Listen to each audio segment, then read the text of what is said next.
Bank worker who married a woman from India to hide his sexuality has been jailed for life after strangling her and burning her body in an incinerator in his back garden. Residents express their shock. I was such a lovely, lovely family. Very nice, very polite, always spoke to you. We're just all in shock. Today, the judge described him as a devious, controlling man with a complete lack of any humanity. Every girl dreams of settling down, getting married, and having their own family. But in this tragic case, things took a turn for the worst.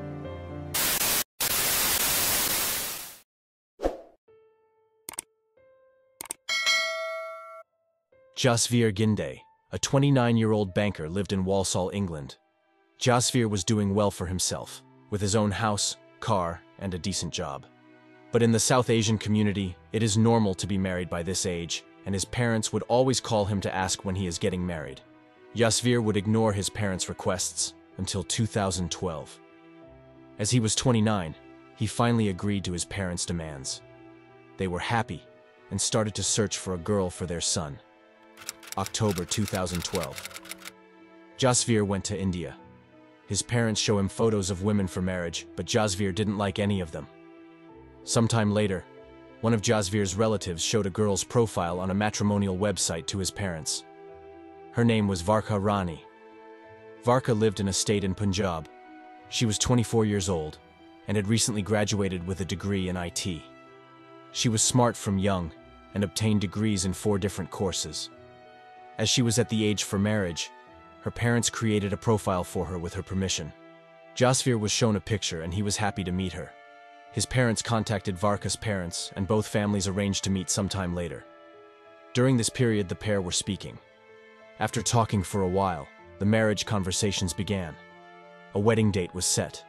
Jasvir wanted to go back to England, and his plan was to take Varkha with him after they had got married.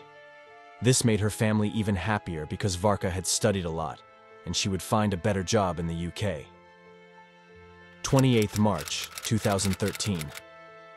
The pair got married in a lavish Indian ceremony with around 700 guests. His new bride. Shortly after the wedding, Jasvir had to return back to England, but Varkha's visa wasn't approved yet. Jasvir returned, whilst Varkha was left waiting for her visa. Soon after, it was approved. In July, she purchased a ticket to fly to the UK. 10th of August 2013. She arrived in England. Near his house was a crematorium, which the smell of burning would infuse into the air. 12th September 2013. Around a month after Varkha came to England, the smell of burning was coming from Jasvir's house at night. Neighbors were concerned and rang their doorbell, which was left unanswered for the first few times. Eventually, he opened the door. They asked him what he was burning at such a late time, as it smelt of burning flesh, and no cremations were done at that hour. He responded with garbage which they had accumulated could be causing the smell. For a while, the neighbors believed that story and went back to their homes. A short while later, the strong smell lingered in the air, and his neighbors became increasingly concerned and called the police. A few minutes later, they arrived at Jasvir's house. He gave the same answer to them. However, they checked inside his house and saw a 22-inch incinerator which he was burning the trash in. Later, Jasvir goes to the police station. He filed a complaint against his wife, Varkha, saying he was deceived and she only married him so she could come to England. He went on to say she took £500 in her belongings and left his house in the evening. Police assured him they will find her. He went home and called his parents, telling them the story. His parents contacted Varkha's parents. 13th September 2013. Jasvir begins burning stuff again. A strong smell emerged from his house once again. It seemed odd to the neighbors, and they contacted the police. In the morning, they arrived. The police went into his house to see where the smell was coming from and thoroughly searched the garden. Just as they were about to leave, a female officer noticed a furnace nearby which was lit. She lifted the lid and screamed. All the officers turned their attention to this furnace. It was a burning body inside, and the human skin had been completely burned off with the bones as remains. Without hesitation, the police quickly arrested Jasvir. Forensic experts were called. The body in the furnace was completely burned, making it difficult even for the forensic pathologist to determine who it was. Items were found in the pot, such as a necklace and bracelet. Following this gruesome discovery, the police searched the property, seizing various items of Jasvir's belongings, including his phone, iPad, and also a photo album of his and Varkha's wedding. Police were able to identify the jewelry found in the furnace were the same ones Varkha was wearing in the photos, leading to the suspicion that the body was of Varkha Rani. Interrogations began. Initially, he stuck with his story of not knowing where his wife was and that she deceived him. However, once the police started to show him the evidence they found, he became nervous and tells them the story. 13th March, he got married to Varkha, but he didn't want to marry any girl. However, when he met Varkha, he liked her, and they went on to have a grand wedding. But one day after she came to England, she told him that she married him to go to England and live independently from her family.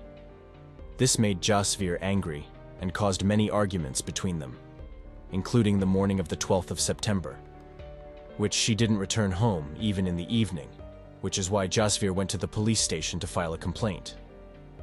The police didn't believe his story. During investigations, officers spoke to his neighbors and learned Varkha was very friendly, polite, and would always speak to you. Residents expressed their shock.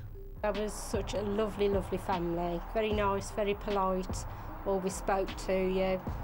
We're just all in shock. These things tend to happen elsewhere, not in front of your doorstep. But I'm not that surprised because it's the world we live in these days. My kids have been quite shook up as well because they're, obviously they're young and, they're asking me a lot of questions of Dad, what's happened and stuff like that.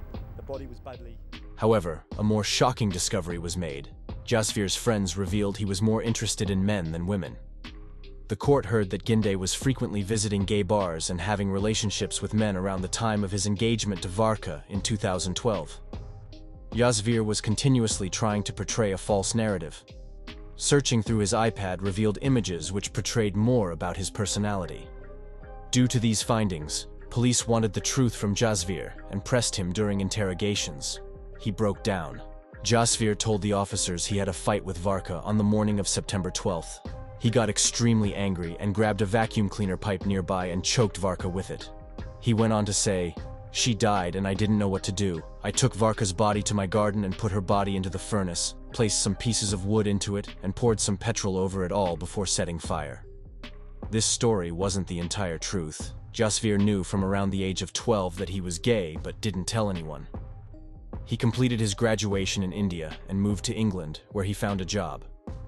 He learned about gay clubs, and in 2008, he was in a relationship with a gay man. After some time, he told some close friends. Fast forward to 2013, his family started pressuring him to get married, but he didn't want to tell them he was gay, so he agreed to marry Varkha. A whole month had passed of her being in the UK, and no physical interactions had occurred between them. Anytime Varkha would mention it, he would change the conversation. One day, she saw the content on his iPad of Jasvir and his gay partner, which caused major arguments between the pair. She went on to say things like, "If I had known you was gay, I wouldn't have married you. Now my life is ruined. I want a divorce. I will tell both our parents the truth." Because of this, Jasvir felt cornered at the fact his family will find out he was gay. So he killed her with the vacuum pipe and went to get petrol. He placed her body in the furnace and attempted to burn the corpse. The smell of burning human flesh spread through the air, which concerned neighbors on September 12th. The next morning, he went to check the furnace to see if the body had been disposed of, but it hadn't completely. So he continued to burn it again, causing the strange smell to linger in the air again, which then the police were called for a second time. The post-mortem revealed reddening of her throat and, after death, had received at least 12 blows to the head from a rounded object. Both families were notified of the horrific incident and found out the true story.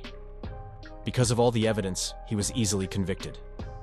After a 3-month trial, he was found guilty. Jasvir Ginday was jailed for a minimum 21 years before parole. 5,000 miles from the house in Walsall, where it ended when she'd been in Britain for less than a month. He'd already made his plan to marry a girl from India and kill her. He could have left her here after the wedding. She could have stayed with us. She was the most precious of my daughters. She was my favourite.